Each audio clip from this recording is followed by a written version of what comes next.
Dunia Kedua, negara-negara di seluruh dunia terbagi menjadi dua bagian atau dua blok, yaitu blok barat dan blok timur.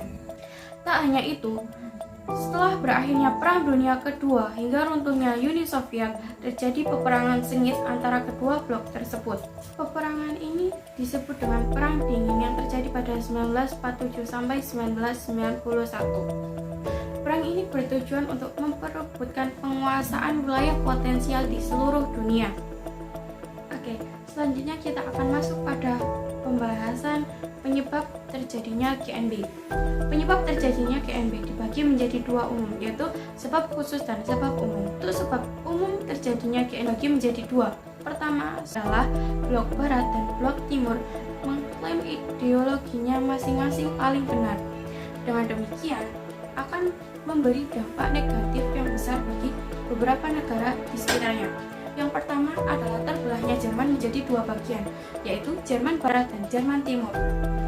Jerman bagian barat dikuasai dan didukung dengan Amerika Serikat yang berideologi kapitalis atau liberalis, di mana Jerman bagian barat mengalami pertumbuhan ekonomi yang sangat tinggi.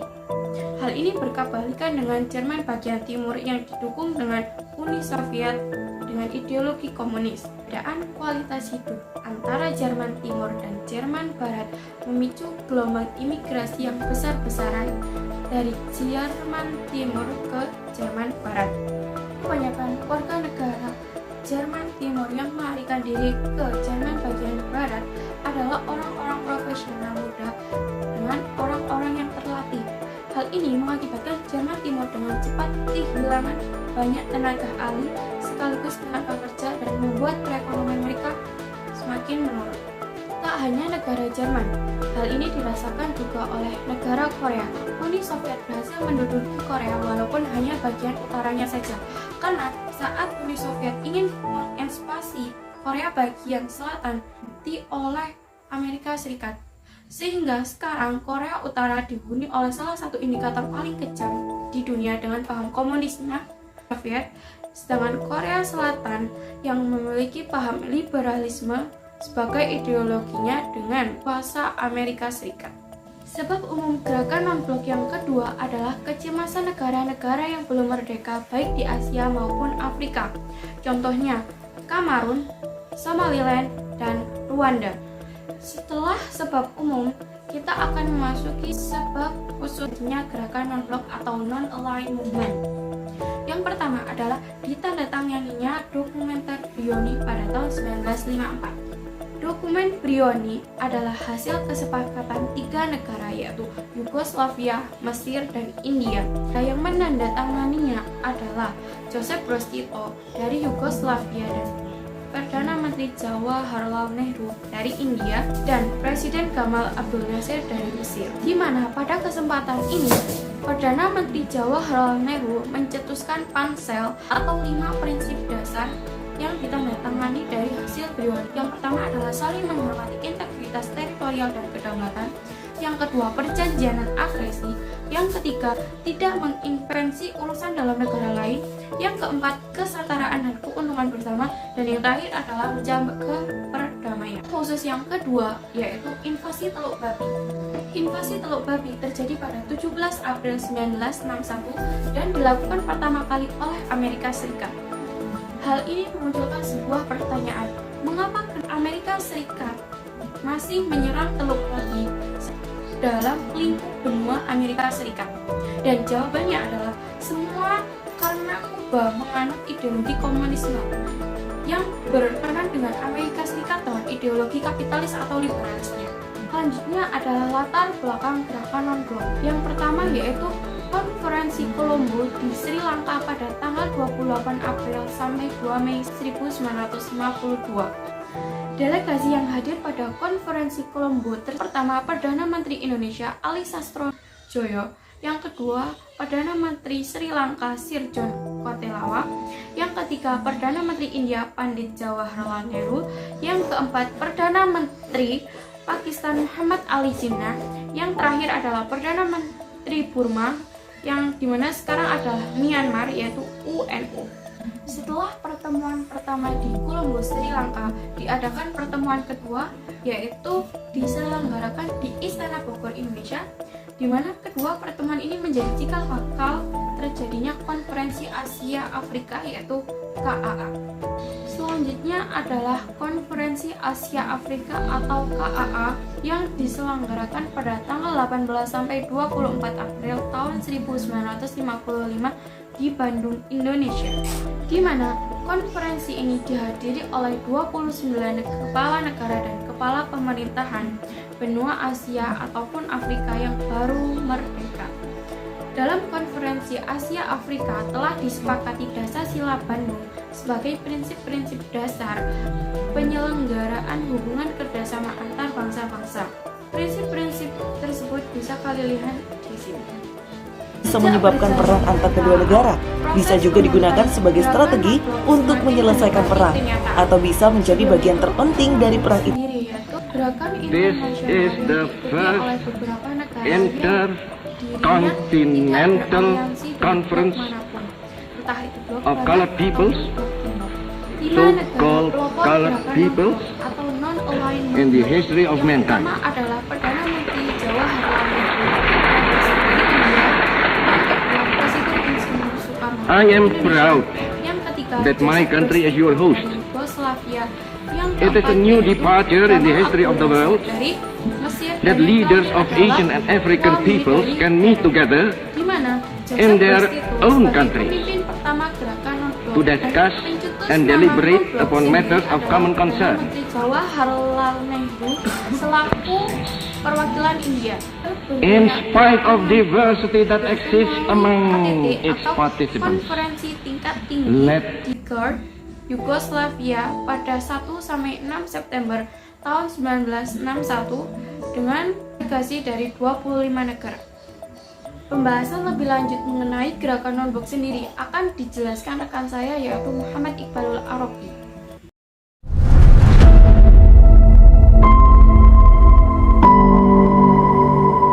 Gerakan non-blok pada tahun ini terhitung sudah memiliki lebih dari 100 anggota, di mana komposisinya yaitu 55% negara di seluruh dunia adalah anggota dari gerakan non-blok dan 22/3 anggota PBB adalah anggota gerakan non-blok.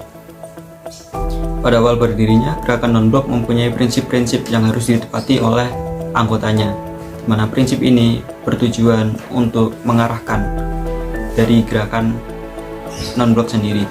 Prinsip-prinsip dari gerakan non-blok tersebut antara lain yaitu yang pertama, saling menghormati integritas teritorial, di mana suatu negara tidak diperbolehkan mengintervensi wilayah atau integritas dari negara lain tanpa suatu deklarasi.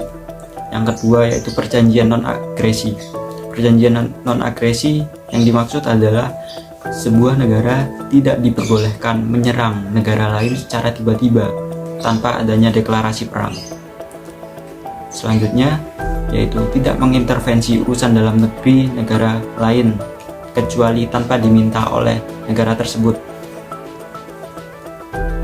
Jadi pada prinsip gerakan non-blok ini, gerakan non-blok sangat menghargai dan menjunjung tinggi integritas dan kedaulatan sebuah negara, sehingga negara lain tidak diperbolehkan untuk mengintervensi ataupun ikut campur urusan dalam negeri suatu negara. Selanjutnya dari prinsip gerakan non-blok adalah menjaga perdamaian antar anggota maupun non-anggota. Jadi meskipun ke negara yang tidak menjadi anggota gerakan non-blok, seluruh negara gerakan non-blok diwajibkan untuk menjaga kedamaian.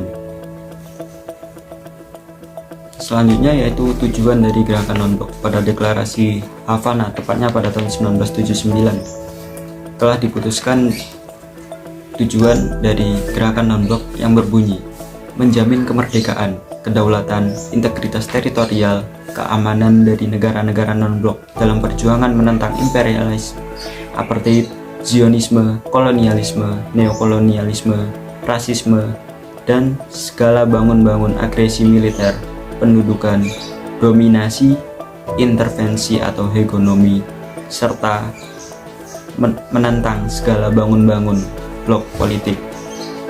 Dari tujuan dari deklarasi Havana tahun 1979 tersebut masih dibagi lagi menjadi dua bagian, yaitu ada tujuan internal gerakan non-blok dan tujuan eksternal gerakan non-blok. Tujuan internal ini berfokus hanya pada negara anggota gerakan non-blok sendiri.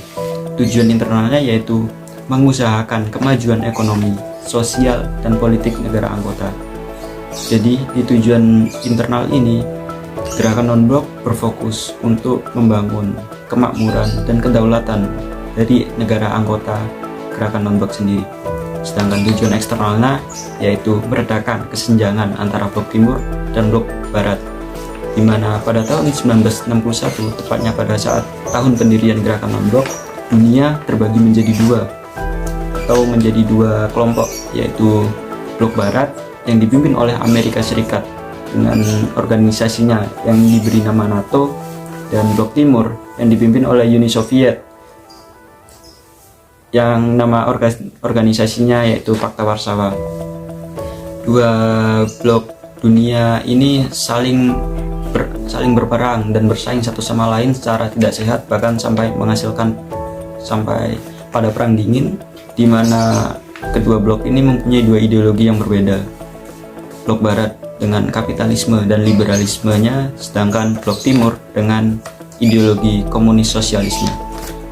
Jadi tujuan dan prinsip dari gerakan non-blok sendiri sangat selaras dengan tujuan atau cita-cita bangsa Indonesia yang tercantum pada Undang-Undang tahun 1945 alinea keempat, yang berbunyi menjaga ketertiban dunia yang berdasarkan kemerdekaan, perdamaian abadi, dan keadilan sosial. Maka salah satu upaya Indonesia dari mewujudkan cita-cita bangsa ini adalah melalui pembentukan gerakan non-blok, di mana Indonesia pada saat itu tahun 1961 merupakan negara yang memprakarsai berdirinya gerakan non-blok. Pada situasi saat ini, mungkin gerakan non-blok kurang dikenal kegiatannya karena terhitung mulai tahun 1992, tepatnya pada keruntuhan Uni Soviet, atau pada saat selesainya Perang Dingin dan keruntuhan Blok Timur, maka pada saat itu dunia sudah tidak terbagi menjadi dua blok. Namun pada kenyataannya Uni Soviet, atau sekarang yang selanjutnya bernama Rusia, masih memiliki kuasanya, dan Amerika Serikat dengan NATO-nya masih tetap berdiri dan tidak bubar meskipun Perang Dingin sendiri sebenarnya sudah selesai. Nah, lalu apa yang dibahas atau yang kegiatan selanjutnya dari gerakan non-blok sendiri? Kegiatan-kegiatan atau fokus-fokus utama dari gerakan non-blok sendiri, di mana pada awal berdirinya berfokus pada isu-isu politik, di mana menantang kolonialisme atau menantang penjajahan dari bangsa barat sendiri. Nah, pada saat selesainya Perang Dingin atau pada sekitar tahun 90-an, di mana sudah banyak negara yang sudah merdeka, maka fokus dari gerakan non-blok sendiri sudah beralih dari isu-isu politik menjadi ke lebih isu-isu kemanusiaan atau isu-isu perekonomian, di mana pada tahun 1971 sendiri mulai adanya sistem keuangan yang bernama fiat money yang diprakarsai oleh Amerika Serikat. Nah, fiat money sendiri menuntun dunia yang akhirnya berujung pada inflasi. Nah, gerakan non-blok pada saat selesai Perang Dingin berfokus pada isu-isu perekonomian ini sendiri. Setiap 3 tahun sekali, gerakan non-blok mempunyai pertemuan sendiri atau yang disebut sebagai konferensi tingkat tinggi atau KTT. Nah, pada KTT ini, negara tuan rumah atau pemimpin dari negara tuan rumah akan menjadi pemimpin sementara dari gerakan non-blok selama periodenya 3 tahun. Contohnya yaitu pada tahun 1992, Indonesia menjadi tuan rumah dari KTT GNB, di mana pada saat itu otomatis Presiden Soeharto sebagai Presiden Indonesia menjadi pemimpin dari gerakan non-blok secara periode 3 tahun. KTT GNB terakhir kali dilaksanakan secara online yaitu pada tahun 2020, membahas isu yang sedang hangatnya pada saat itu yaitu membahas corona.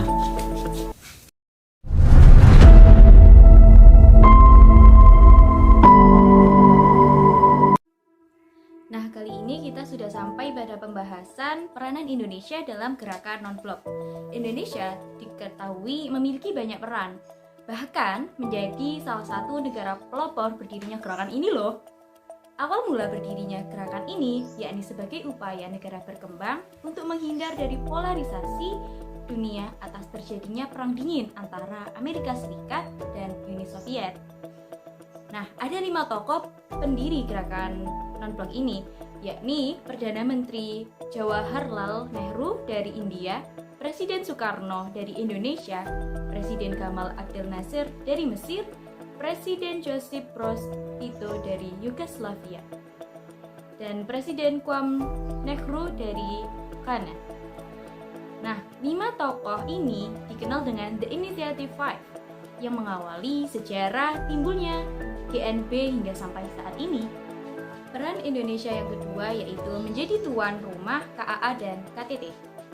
Sebelum mendeklarasikan GNB, para pemimpin negara berkembang lebih dahulu mengadakan 4 pertemuan. Salah satu pertemuannya diadakan di Indonesia, tepatnya di Bandung, Jawa Barat, sejak tanggal 18 sampai 24 April 1955. Pertemuan ini disebut dengan KAA atau singkatan dari Konferensi Asia Afrika, yang dihadiri oleh 29 kepala negara dan kepala pemerintah dari benua Asia dan Afrika yang baru saja merdeka. KAA ini bertujuan untuk mendorong proses dekolonisasi dan memperkuat hubungan antara negara-negara yang baru merdeka. KAA menyepakati Dasar-Sila Bandung yang dimaksudkan sebagai prinsip-prinsip dasar bagi penyelenggaraan hubungan dan kerjasama antara bangsa-bangsa. Selain KAA, Indonesia pun menjadi tuan rumah untuk KTT GNB yang ke-10 yang diadakan di Jakarta pada tahun 1992, tepatnya pada tanggal 1-6 September di masa pemerintahan Bapak Soeharto. Nah, tak hanya menjadi tuan rumah, Indonesia juga pernah memimpin GNB. Pada KTT GNB ke-10, Presiden Soeharto ditunjuk sebagai ketua gerakan non-blok. Nah, peran Indonesia yang keempat, Indonesia berperan dalam dibukanya dialog negara berkembang dan negara maju. Dibukanya dialog antara negara berkembang dengan negara maju ini disebut dengan dialog Utara-Selatan, yaitu dialog yang memperkuat hubungan antara negara berkembang atau negara selatan terhadap negara maju atau negara utara. Kesungguhan kepala negara untuk terus menjaga momentum diperlihatkan juga dengan penegasan bahwa hasil KTT GNB ke-10 tidak akan ditangani secara umum, tetapi akan ditangani secara khusus. Pengangkatan Nana Sutresna sebagai Kepala Staf GNB, juga Profesor Wijojo Nitisastro sebagai Koordinator tim-tim ahli, serta 4 legend Sayyid Mans Suryo Hadri Pojok, Ahmad Tahir, Alam Syahratu, Perwira Negara, dan Hasnan Habib sebagai Duta Besar Wilayah adalah bukti yang jelas adanya kesungguhan Indonesia dalam memimpin dan menyukseskan GNB. Peran Indonesia yang kelima yakni meredakan konflik internasional. Melalui kedudukan dan kuasa yang dimiliki oleh Indonesia dalam GNB, Indonesia selalu berupaya membantu menyelesaikan masalah utang luar negeri yang dialami oleh negara berkembang dan miskin secara terpadu, berkesinambungan, dan komprehensif. Dan untuk mewujudkan hal ini, Presiden Soeharto mengundang negara-negara untuk berbagi pengalaman, di mana Indonesia sebagai negara penghutang pada negara-negara lain dinilai oleh Bank Dunia dapat membayar hutangnya sesuai waktu yang telah ditentukan. Presiden Soeharto juga menekankan pentingnya kerjasama Selatan-Selatan bukan hanya sekedar menyelesaikan masalah sosial ekonomi, tetapi juga kerjasama konkret antara selatan-selatan untuk memberi bobot dalam dialog dengan utara. Negara selatan tidak akan dapat mencapai sasarannya dalam pembangunan bila negara utara tidak berusaha menciptakan lingkungan eksternal yang mendukung pembangunan di selatan. Peran Indonesia selanjutnya yaitu mengupayakan perdamaian dunia. Indonesia secara aktif mengupayakan perdamaian dunia dalam KTT ke-10 GNB, yaitu lahirlah Jakarta Message atau Pesan Jakarta. Pesan Jakarta merupakan hasil KTT Gerakan Non-Blok di Jakarta pada tanggal 1-6 September 1992. Pesan Jakarta ini terdiri dari 27 butir yang terdiri dari berbagai masalah seperti ekonomi, politik, sosial budaya, ilmu pengetahuan, dan lain-lain. Sejumlah pokok dari Pesan Jakarta antara lain ialah mendukung Palestina, meminta diskriminasi rasial yang terjadi di Afrika Selatan diakhiri, serta menolak adanya penggunaan senjata nuklir. Sekian materi yang dapat kami paparkan, semoga dapat bermanfaat dan berguna bagi pembelajaran sejarah Indonesia. Terima kasih dan sampai jumpa. Wassalamualaikum warahmatullahi wabarakatuh.